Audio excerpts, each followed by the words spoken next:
Hola, muy buenos días, buenas tardes o buenas noches, dependiendo del horario que nos esté viendo. Bueno, para los que se conectan siempre los días viernes, que son los días donde transmitimos eh, estos temas, para todos ustedes que están conectados en este momento, pues buenas noches. Vamos a iniciar hoy con un tema bastante interesante. Eh, en vista que siempre en los diferentes estudios que presentamos, en los diferentes temas que hemos presentado, siempre hemos hablado acerca de las interpolaciones, acerca de las glosas, y últimamente hemos hablado bastante también de variantes textuales. De hecho, ese es el tema que hoy les traigo. El tema que les voy a presentar es acerca de las variantes textuales y cómo estas variantes textuales han moldeado a lo largo de los siglos la Biblia que hoy en día usted y yo conocemos. Entonces, vamos a iniciar con la presentación de este tema, pues y les invitamos que se queden hasta el final de este tema, ¿no? Un tema bastante interesante y pues esperando que también sea interesante para cada uno de ustedes que nos estén viendo. Les invitamos a que se queden hasta el final del tema. Si les gusta la presentación que vamos a hacer, pues también puedes pedirles que nos regalen su me gusta y que nos dejen sus comentarios. Siempre estamos ahí pendientes a leer cada comentario y también a poderles responder. Entonces, bienvenidos y vamos a dar inicio a este tema, el cual lo he titulado Sombras y matices del texto sagrado, explorando las variantes textuales que moldearon la Biblia. Y para conocer acerca de estas variantes textuales que han moldeado la Biblia que actualmente nosotros leemos, es importante que tomemos en cuenta algo que normalmente dentro del círculo religioso eh, se conoce como la inerrancia bíblica. Y esto es, pues déjeme ir de una vez a la siguiente diapositiva.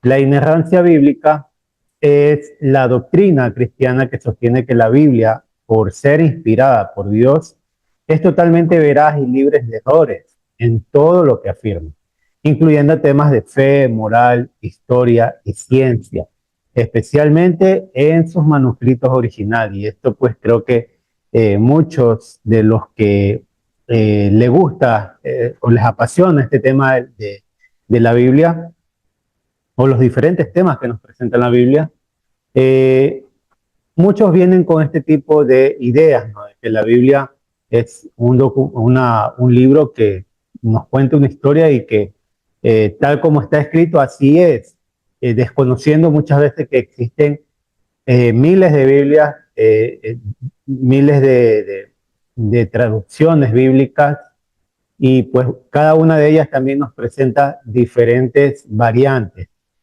Entonces, es importante que conozcamos esto, ¿no?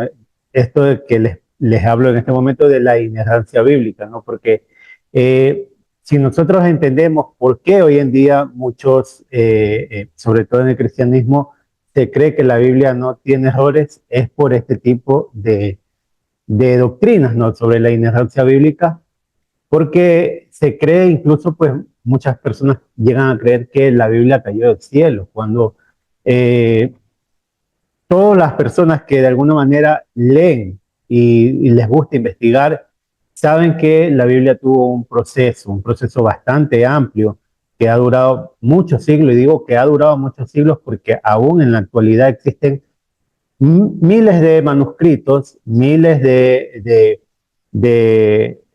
documentos que aún no han sido analizados, que aún después de sus hallazgos siguen siendo eh, un objeto de investigación, y todavía no se da a conocer mucho de esos manuscritos. Entonces, la Biblia que hoy en día tenemos todavía le falta mucho por analizar, y es importante, ¿no?, que conozcamos que no es un documento o un libro que nos cuenta algo eh, sin equivocarse en lo más mínimo en ningún tema, porque realmente, pues, como ha tenido este proceso, la Biblia siempre ha ocurrido que entre copias y copias se ha dado lo que hoy en día conocemos como las variantes textuales.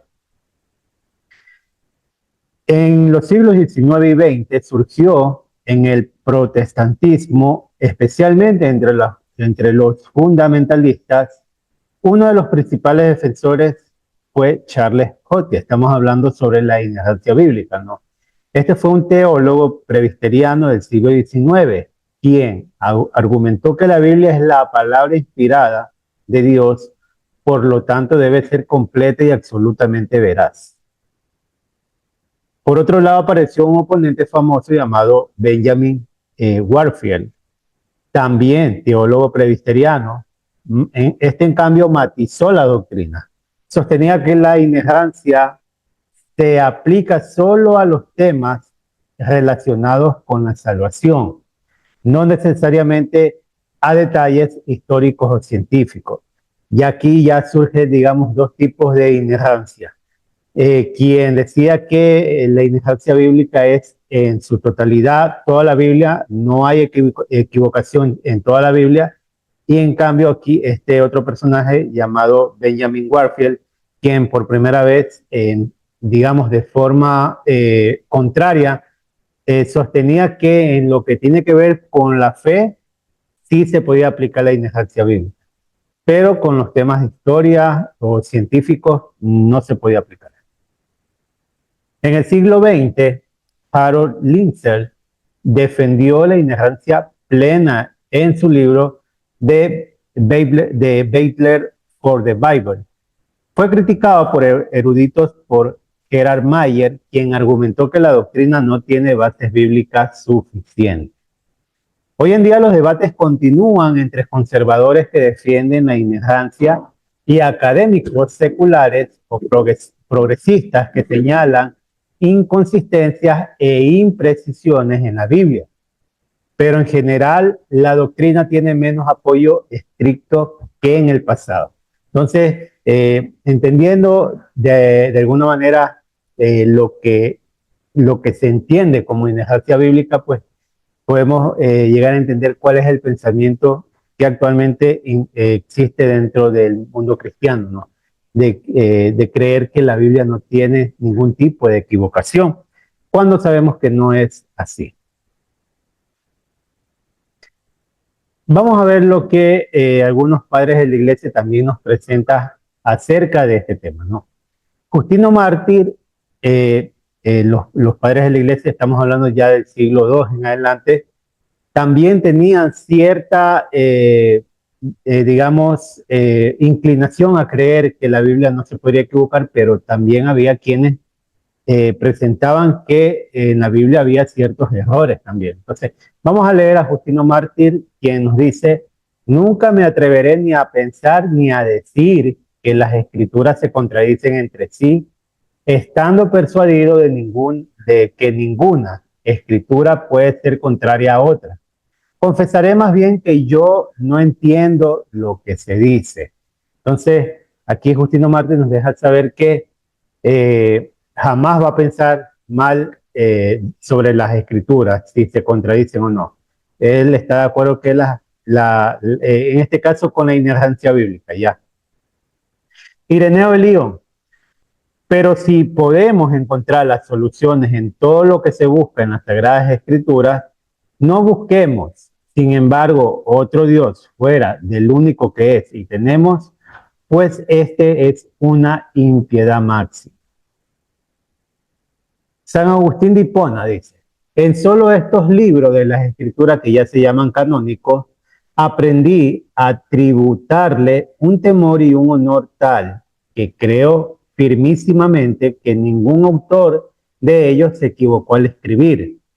Y si tropezar en la escritura con algo que parezca contrario a la verdad, no dudaré que o el códice tiene ratas o que el intérprete no ha alcanzado lo que se dijo o que yo no lo he entendido de ninguna manera. Y en otro lugar también dice, no, allí en las escrituras, estamos hablando de las escrituras, ¿no? En este caso los que son canónicos. Si algo me llamara la atención como absurdo, no es lícito decir el autor de este libro no mantuvo la verdad, sino que o el códice tiene ratas o perdón, o que el intérprete se equivocó, o que tú no entiendes. En la excelencia canónica de las Sagradas Escrituras no es lícito dudar acerca de su verdad. Entonces, de la misma manera como en la actualidad se cree de que la Biblia no tiene errores, así también los padres de la iglesia en el pasado también, ellos tenían también esa inclinación a creer, o esa convicción en este caso, a creer de que la Biblia no tenía ningún tipo de error. Entonces, pasando de este tema, ¿no? Ya entendiendo qué es la inerrancia bíblica, que es importante. ¿Por qué es importante entender esto? Es porque para nosotros entender que las variantes textuales o que existen aproximadamente 500.000 de variantes textuales, debemos entender que aquello sobre la inerrancia bíblica no es correcto, porque hasta el día de hoy se han encontrado miles de manuscritos y se siguen dando a conocer un sinnúmero de variantes textuales. Entonces, es importante, ¿no?, que tomemos en cuenta esto de la inerrancia bíblica como una convicción, en este caso, de personas que en ocasiones muy poco leen o muy poco estudian de manera más profunda las escrituras. Llamémosles de esa manera.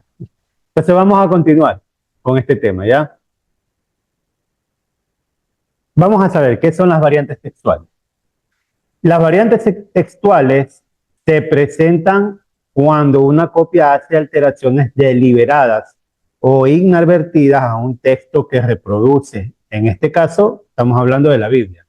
Existen variantes textuales en diferentes documentos, sobre todo en libros históricos o libros muy antiguos que para que sobrevivan hasta la actualidad se han tenido que hacer copias sobre copias y en la actualidad, pues cuando se hace un análisis literario de estos libros, se encuentran este tipo de variantes textuales.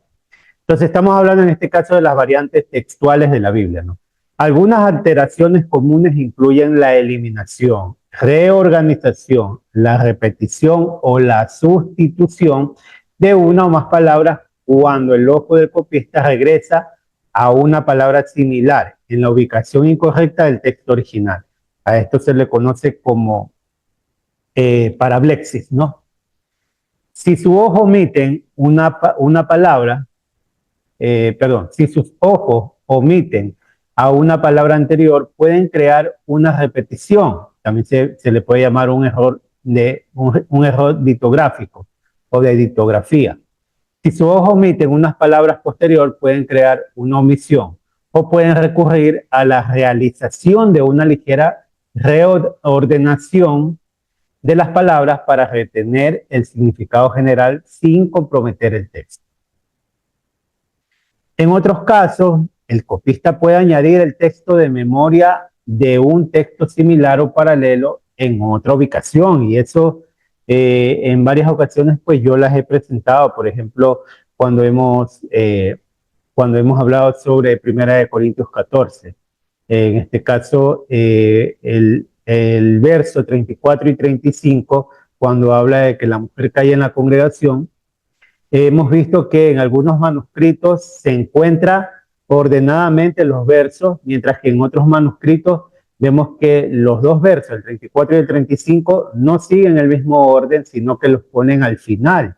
Y cuando hacemos un análisis del contexto de lo que de lo que se habla en 1 Corintios 14, entendemos claramente que el copista no estuvo seguro si el texto o los dos versos eran original de ese capítulo, y como no estaba seguro lo pone al final. Entonces esto ocurre bastante en las escrituras. También vemos el caso de la perícopa de la mujer adúltera. También en muchos manuscritos se encuentra fijamente en los versos que en los capítulos que corresponde, que sería en el capítulo 8. Pero en otros manuscritos se encuentran en diferentes versos, incluso en diferentes capítulos. Entonces, cuando ocurre esto es porque el copista no estaba seguro si el texto es original o si el verso en este caso es del mismo capítulo, no. Pero por no omitirlo, decide ponerlo, aunque no en la misma ubicación que tal vez estuvo en el manuscrito que leyó. O también ocurre que cuando el copista está inseguro del verso, no lo pone dentro de la caja de lectura, sino que decide crear una glosa o escribir una nota marginal fuera de la caja de lectura para que el siguiente copista, cuando cuando tome el documento y vea que él puso una glosa, que el copista anterior puso una glosa, decida si lo pone dentro de la caja de escritura, lo añade dentro de la caja de escritura, o si lo deja para el próximo copista. Entonces, a esto se le conocen como las variantes textuales, que es lo que estamos en este caso presentando, ¿no? Bien. La ortografía ocasionalmente cambia. Esto también lo hemos visto también varias veces, ¿no? Un ejemplo, por ejemplo, cuando estamos leyendo, si no estoy mal, Mateo 17:21, cuando se habla de que este género no sale sino con ayuno y oración, en Marcos se menciona que, hablando del mismo tema, en Marcos 9 se menciona que este género no sale sino con oración.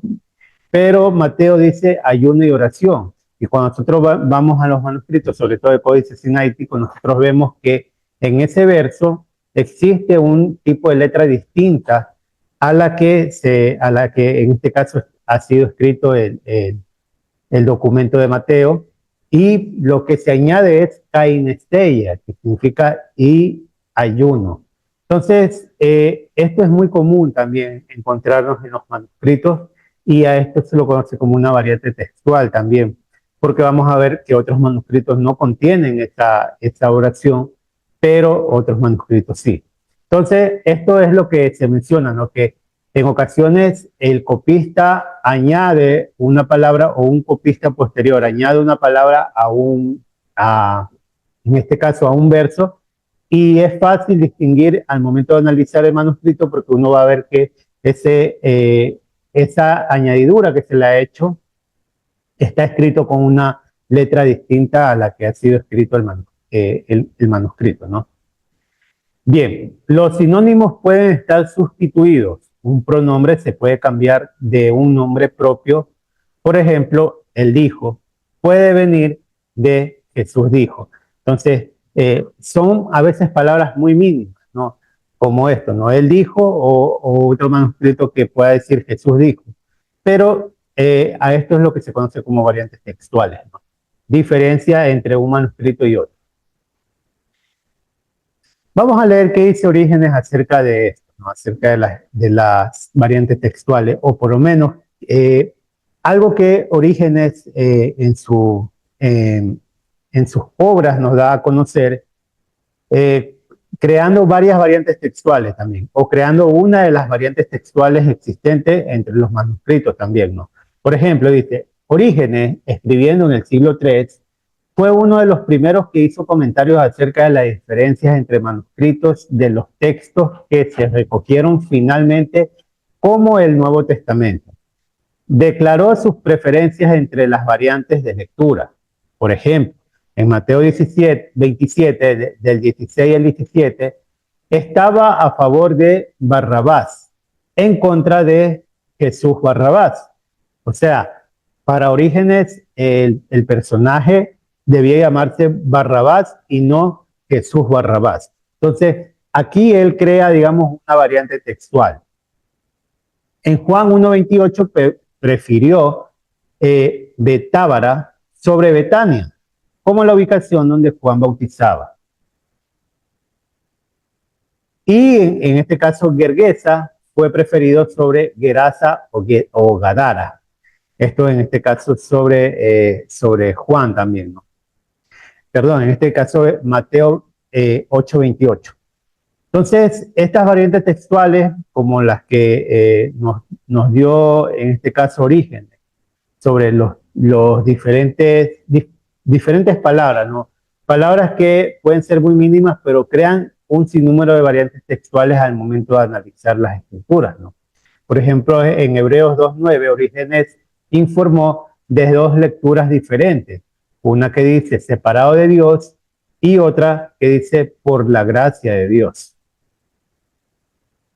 Entonces, conociendo ya un poco de lo que significan las variantes textuales y conociendo también cómo Orígenes en el siglo III también nos dejó varias variantes textuales sobre diferentes ejemplos que les he presentado, entonces vamos a analizar algunas de las variantes textuales de la escritura.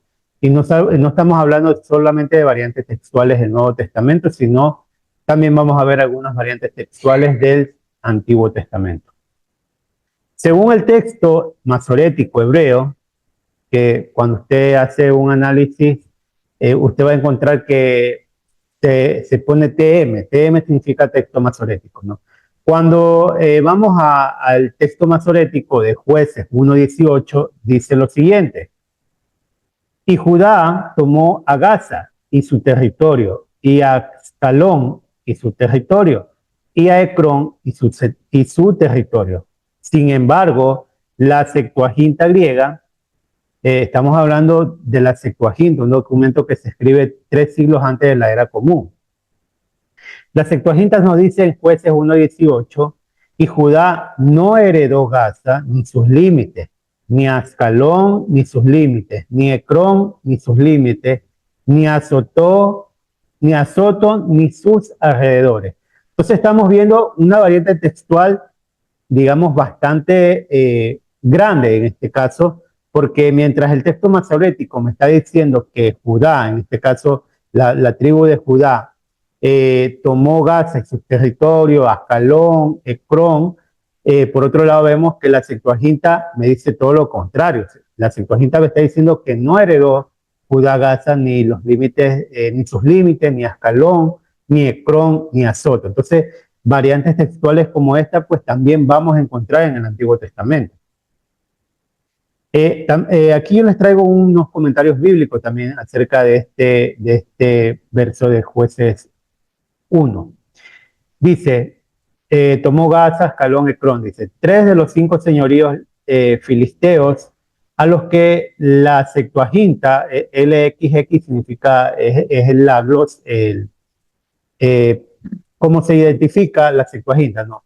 Dice, la Septuaginta añade, dice, en Jueces, en Josué 13:3, se mencionan estos 5 municipios como aún no conquistados, y aquí la Septuaginta lo expresa en negativo. Judá no heredó Gaza, ni etcétera, ¿no? San Agustín tenía la misma lectura. Sin embargo, es posible que se haya añadido no conjeturalmente debido a la aparente discrepancia entre este pasaje y Jueces 3:8. Entonces, bien. Por otro lado, la Biblia de Cambridge también nos da a conocer este tema, ¿no? La afirmación de que Judá capturó 3 de las 5 ciudades principales de los filisteos no se puede conciliar en ninguna tradición antigua. Contradice el versículo siguiente, que en este caso sería Jueces 3:3, y Josué 13:2 y siguiente. Representa la teoría ahistórica de la conquista que se encuentra en Jueces 1:4 y Jueces 1 del 8 al 9. Al igual que ellos, debe considerarse obra de la redacción posterior. La Septuaginta dice, y Judá no desposeyó. Una palabra diferente a tomó, que es lo que presenta en este caso el texto masorético, ¿no? Entonces, bien, para que tomemos en cuenta pues esta variante textual que la vamos a encontrar en Jueces, ¿no? Otra variante textual que encontramos, lo encontramos en Primera de Reyes, o bueno, de los ejemplos que les estoy presentando. Está en Primera de Reyes 16:28. En la Septuaginta del Códice Vaticano se encuentra una larga adición después de Primera de Reyes 16:28, numerados como los versículos 28a hasta el 28H. Y vamos a ver cuáles son estos versículos. La interpolación extensa en la Septuaginta sobre Josafat no está en el texto masorético ni en la Vulgata, sino que proviene de un intento de armonizar reyes con crónicas, en este caso crónica de reyes. Vamos a leer lo que dice Primera de Reyes 16, del 28 al 29 en el texto masorético. Y Omri durmió con sus padres y fue sepultado en Samaria, y reinó Acab, su hijo, en su lugar. Y Acab, hijo de Omri, reinó sobre Israel en los años 38 de Asa, en este caso el rey Asa, rey de Judá. Y Acab, hijo de Omri, reinó sobre Israel en Samaria 22 años. Por otro lado, vamos a ver qué nos dice la Septuaginta en este mismo capítulo, ¿no? En Primera de Reyes 16, 28, que como les mencioné antes, añade, aparte de los que hemos leído, añade aproximadamente como unos 8 versos más. Entonces dice lo siguiente, y Sambriel durmió con sus padres y fue sepultado en Samaria, y reinó Acab, su hijo, en su lugar. Y aquí vienen los versos que se están añadiendo, que es 28a, 28b, 28c, 28d. Ustedes lo van a ir viendo. En el año undécimo de Sambriel reinó Josafat, hijo de Asa, y anduvo en el camino de Asa su padre, y lo que Josafat dispuso, y el resto de las luchas. Y no habría rey en Siria. Naseib era el rey. Hizo una nave para ir a Tarsis. Entonces dijo el rey de Israel a Josafat, y Josafat durmió con sus padres.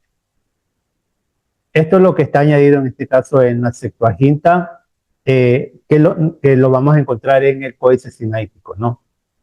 La interpolación reproduce casi literalmente las secciones de Segunda de Crónicas 17 al 21, especialmente Segunda de Crónicas 17 del 1 al 6.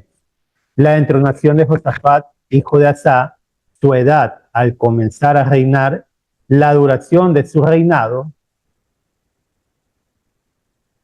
y el nombre de su madre y su fidelidad al camino de Asa.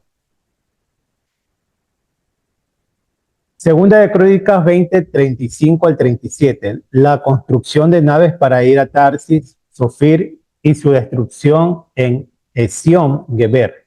Segunda de Crónicas 21, 1, que habla sobre la muerte de Josafat y la sucesión de su hijo Joram. Y bueno, Primera de Reyes 16, 28a tiene paralelos a Segunda de Crónicas 17 del 1 al 2 y del verso 7 al 8 también.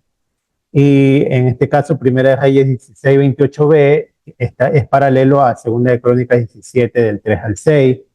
Primera de Reyes 16, 28 del C al D, tiene paralelos con Segunda de Crónicas 20 del 31 al 32.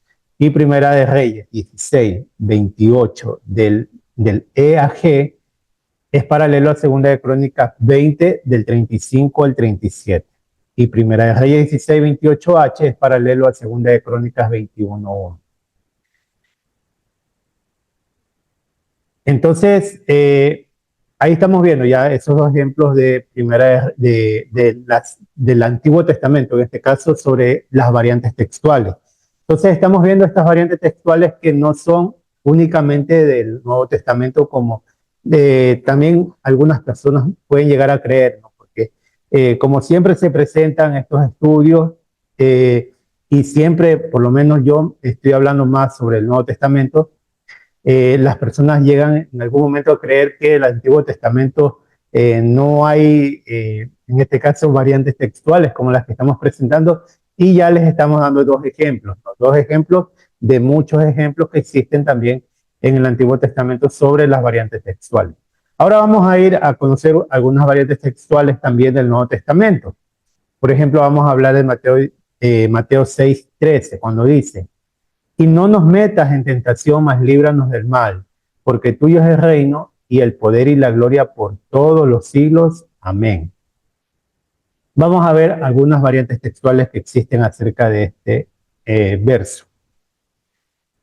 La doxología, porque tuyo es él, aparece en muchos manuscritos, pero está ausente en los más antiguos. Doxología, para los que por primera vez puedan estar escuchando esta palabra, hace referencia a una oración, a una bendición, ¿no?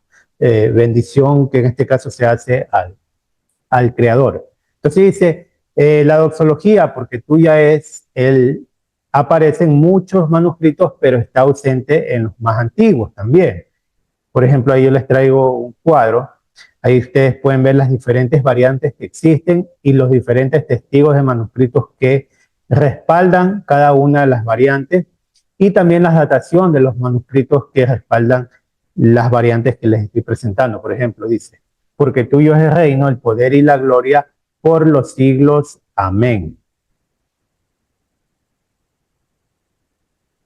Ay, perdón, se me fue adelante ya.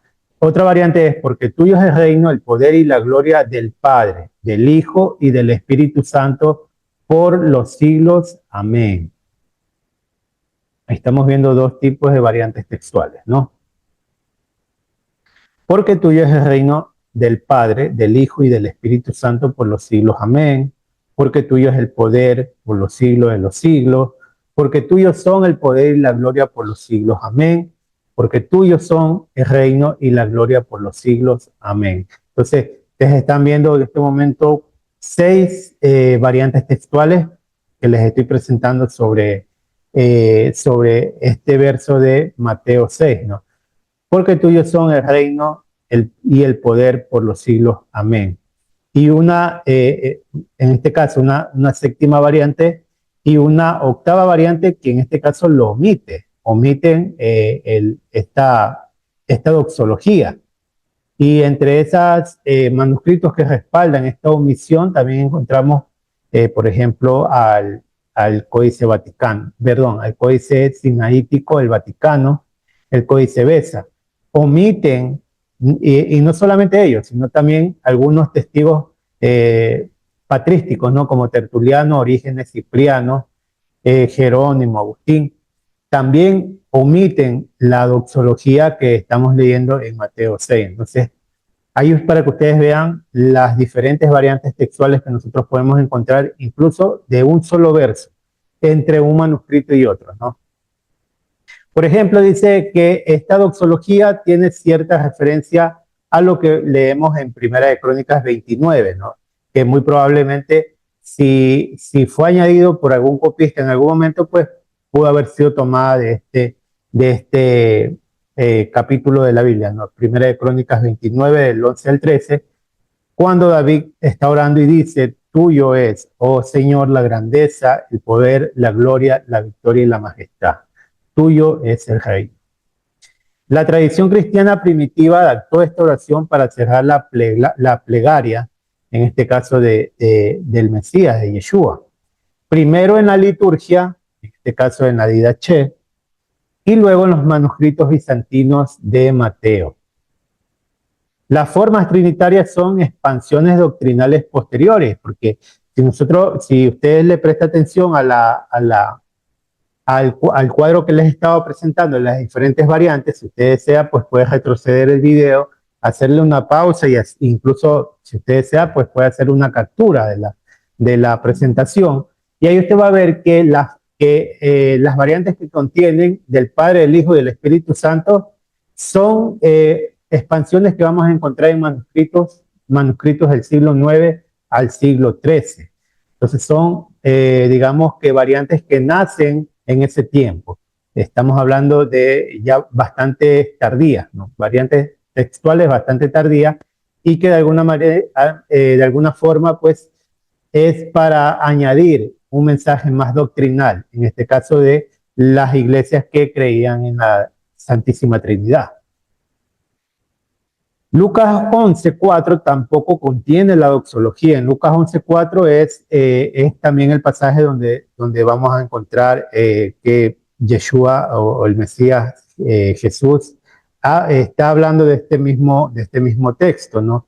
Pero en Lucas 11:4 tampoco existe esta doxología. Bien, vamos a ver un segundo ejemplo que lo encontramos en Lucas 23, del 33 al 34. Y cuando llegaron al lugar llamado de la calavera, le crucificaron allí, y los malhechores, uno a la derecha y otro a la izquierda. Y Jesús decía: Padre, perdónalos porque no saben lo que hacen. Y repartieron entre sí sus vestidos, echando suertes. Entonces vamos a encontrar diferentes variantes textuales, no solamente entre un verso en los diferentes manuscritos, sino incluso dentro de los libros del Nuevo Testamento, en este caso de los diferentes evangelios, van a presentarnos diferentes variantes textuales, como por ejemplo Mateo, hablando del mismo evento, ¿no? De Jesús, nos dice: mas Jesús, habiendo otra vez clamado a gran voz, entregó el espíritu. Pero dice, voy a leer desde el principio, dice: cuando llegaron a un lugar llamado Gólgota, que significa el lugar de la calavera, le dieron a beber vinagre mezclado con hiel, pero después de haberlo probado, no quiso beberlo. Cuando lo hubieron crucificado, repartieron entre sí sus vestidos, echando suerte, para que se cumpla lo dicho por el profeta. Partieron entre sí mis vestidos y sobre mi ropa echaron suerte. Mas Jesús, habiendo otra vez clamado a gran voz, entregó el espíritu. Entonces, estamos viendo una diferencia con lo que nos da a conocer en este caso Lucas, ¿no? Lucas nos da a conocer que en este mismo evento habían dos malhechores, dice. Añade que habían dos malhechores, uno a la izquierda y otro a la derecha. Y que cuando habla de que repartieron sus vestidos para echando suerte, no añade lo que nos dice en este caso Mateo, que esto es para que se cumpla lo dicho por el profeta. Vamos a Marcos 15. Marcos 15, 21 al 37, dice: le llevaron a un lugar llamado Gólgota, que traducido es lugar de la calavera, y le dieron a beber vino mezclado con mirra. Mas él no lo tomó. Cuando lo hubieron crucificado, repartieron entre sí sus vestidos, echando suerte sobre ellos, para ver qué se llevaría cada uno. Mas Jesús, dando una gran voz, expiró. También vamos a ver esto, ¿no? Que Mateo dice: mas Jesús, habiendo otra vez clamado a gran voz, entregó el espíritu. Pero Marcos dice: mas Jesús, dando una gran voz, expiró. ¿Qué nos dice en este caso Juan? Juan 19, del 17 al 30. Y él, cargando su cruz, salió al lugar llamado de la calavera, y en hebreo Gólgota. Entonces dijeron entre sí: no los partamos, sino echemos suerte sobre ellas, a ver de quién será. Esto fue para que se cumpliesen las escrituras que dice: repartieron entre sí mis vestidos y sobre mi ropa echaron suerte. Y así lo hicieron los soldados. Cuando Jesús hubo tomado el vinagre, dijo: consumado es. Y aquí la variante es distinta, ¿no? Consumado es. Y habiendo inclinado la cabeza, entregó el espíritu.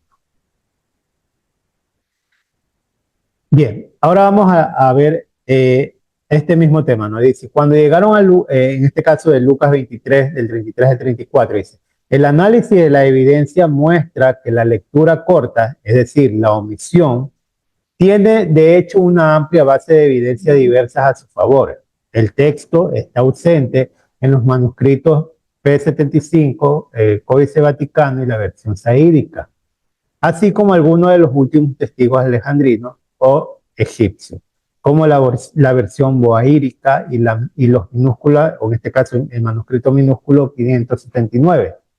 Está ausente en algunos testigos occidentales, en particular en los primeros testigos latinos del Códice Alejandrino y el Claromontanos, así como el Códice Beza. Bien. Además, se omiten en la tradición siriaca temprana a través de su ausencia en la versión siriaca y el comentario siriaco de Ciril. Finalmente, incluso se omiten en algunas de las primeras fuentes del texto bizantino, como el códice washingtoniano. ¿Qué quiere decir? Que estamos viendo que los diferentes manuscritos nos presentan en Lucas 33 al 34, Lucas 23, del 33 al 34, nos presenta una versión corta del verso, ¿no? Dice, Jesús decía, Padre, perdónalos porque no saben lo que hacen. Eso es lo que se ha añadido. Nosotros podríamos leer, cuando llegaron al lugar llamado de la calavera, le crucificaron allí y los malhechores, uno a la derecha y otro a la izquierda, y repartieron entre sí sus vestidos echando suerte.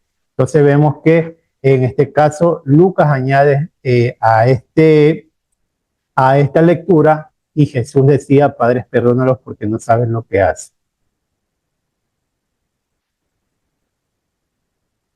Pero la letanía de manuscritos importantes no es absoluta y debería estar calificada.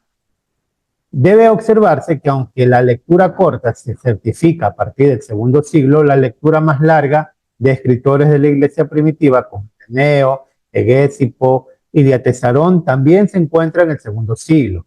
También lo citan Orígenes, Hipólito de Roma, y ciertamente después del siglo IV en adelante se evidencia en las tradiciones occidentales y otras.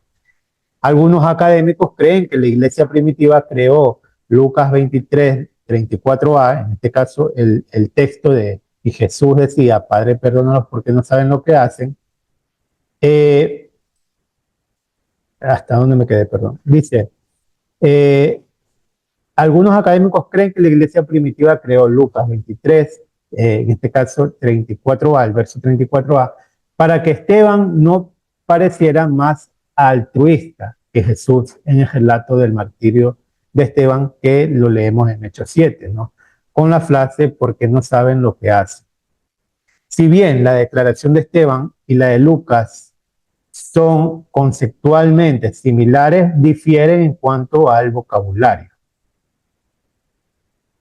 Vamos a ver algunas evidencias patrísticas, ¿no?, sobre este tema. Vamos a leer a Ignacio de Antioquía en su epístola a los Efesios, y él dice lo siguiente: si he devuelto mal a quienes me devolvieron mal, hagamos los hermanos con nuestra bondad. Pues digan a quienes los odian, son nuestros hermanos, para que el nombre del Señor sea glorificado.